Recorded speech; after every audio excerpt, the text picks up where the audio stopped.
Please subscribe Ito Manny Vlog.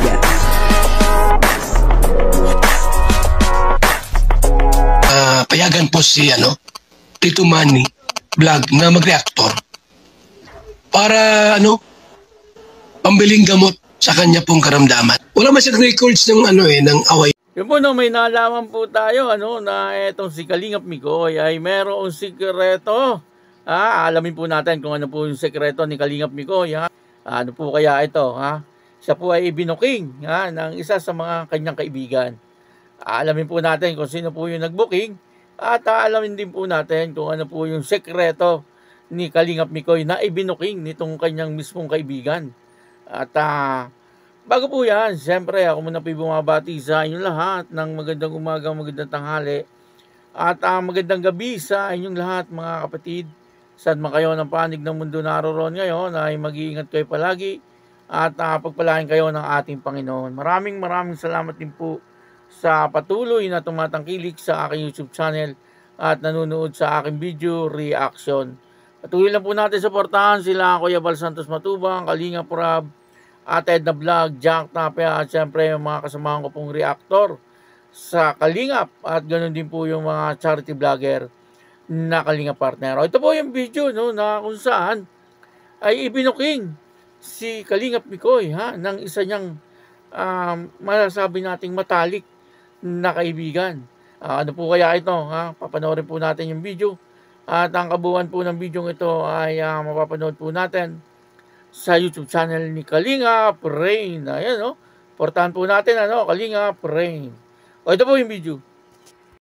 So yan po mga Kalingap, ngayon po ay ihahatid na po natin yung TV po ni Kalingap Mikoy. And mapapansin nyo po na hindi po siya kasama dun sa vlog ni Kalingap Rab kasi nga po dating lang po nung stock. But yun po, as promised po, meron pong TV si Kalingap Mikoy and si Krista po. Bali yung kay Krista po is nahatid na po natin. And ito naman po yung kay Kalingap Mikoy na i-deliver po natin door to door po. Syempre, ganun po natin ka-support and kamahal si Kalingap Mikoy. Kalingap Mikoy talaga. So, joke lang po. Pupuntahan ko na po and kausap ko na din po si Kalingap Mikoy. In-advise ko na din po siya na pupuntahan ko na po siya and ibibigay ko na po itong TV po niya. 55 inches! Grabe naman yun. And QLED na po siya. Siya po yung pinaka-latest na model po ng TCL. Sana magustuhan po ni Kalingap Mikoy. And syempre ni Mama Ellen. Isa din po kasi sa dahilan kung bakit hindi nanonood si Mama Ellen kasi po sira po yung TV nila. So sana magustuhan ni Mama Ellen. And on the way na po tayo sa kanila ngayon. Siyempre kasama po natin si Baby Rai and si Mrs. po na napaka-supportive po sa atin lagi. Kiss niya, kiss. Ay! Joke lang po, joke lang. Si Baby Rai naman po yung hiningan ko ng kiss. Kiss po, Baby Rai! Let's go. Sana matuwa si Mama Ellen. Siyempre, hindi ko na din po babulag hanggang dun sa pinakaloob po. Bigyan natin ng privacy si Kalingap Mikoy. Ipapakita ko lang po na nabigay na po natin yung TV po na para sa kanya. And siyempre po, ayoko na din pong i-video hanggang loob din. Alam niyo po kung bakit. Baka kasi makita po ninyo. Baka magaan sa akin si Mikoy. Baka kasi po makita nyo na may mga picture sila ni Krista dun sa bahay. Sorry bro.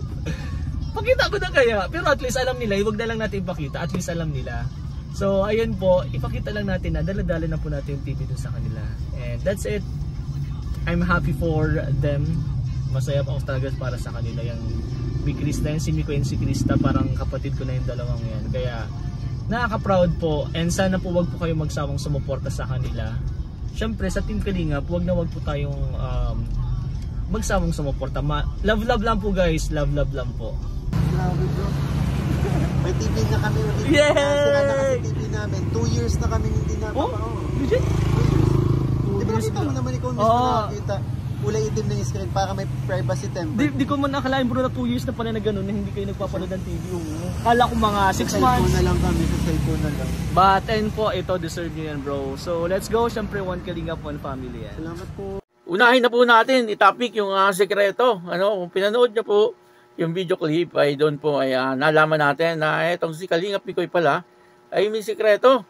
Ano po, doon po sa loob ng kanilang bahay. Kaya nga po ang sabi ni Kalingap Rain ay hindi na po daw niya ihahati doon sa loob ng bahay yung TV kasi meron daw po tayong makikita. Ano po?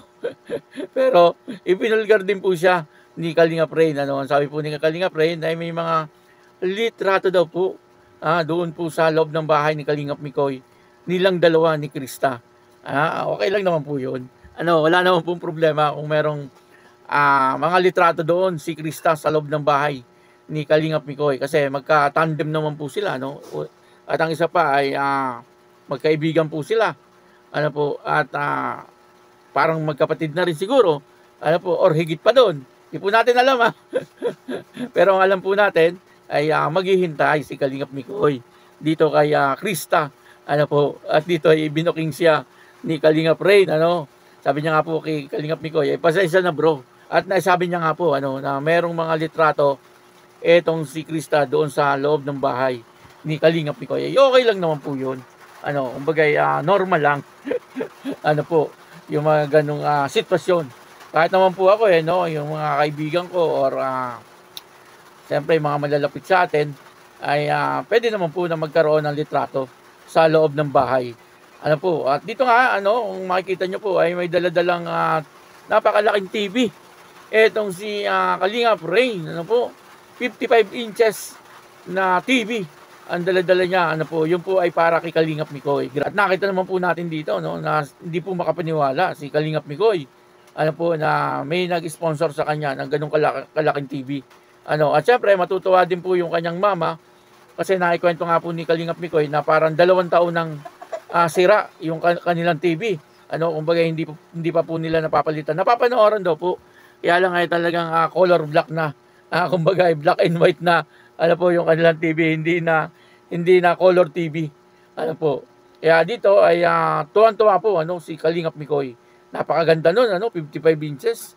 Ang sarap nun, tapos meron kang magandang speaker. Nako, ay talagang para ka na rin pong nasa loob ng sinihan. Talagang naman, napakapalad ni Kalingap Mikoy. At saka si Krista, napakapalad po nila pagdating po sa mga sponsor. Yung mga sponsor po nila talagang basta po sa ikaliligaya nila, ay ibinibigay ng kanilang mga sponsor. Hindi lang po doon, nakakatuwa po dito yung mga sponsor po ng Mikris. Kahit po yung Kinanay Josie, yung patay po ngayon na beneficiary ni Kalingap Tata. Tumulong din po sila. Yun po ang nakakatuwa, wala po silang pinipili. Basta pwedeng nilang tulungan, ay tutulungan po nila. Yung mga sponsor po ng Mikris kasi meron pong iba, na talagang doon lang po sila sa kanilang sinusuportahan na love team.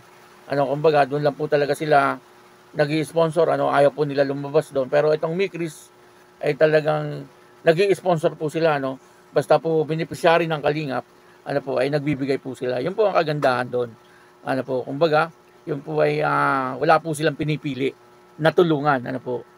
Kaya yun, dito po nakita po natin, na talagang may daladalang malaking TV.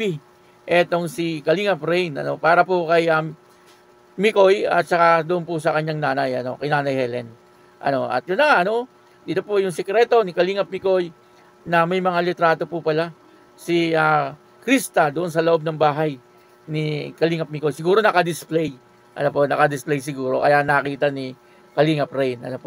Binulgar na po ni Kalingap Rain. Kaya wala nang sikreto.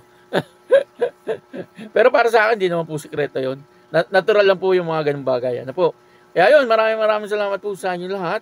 At ako po si Tito Manny Vlog na nagsasabing God bless you all. Diyos mabalos.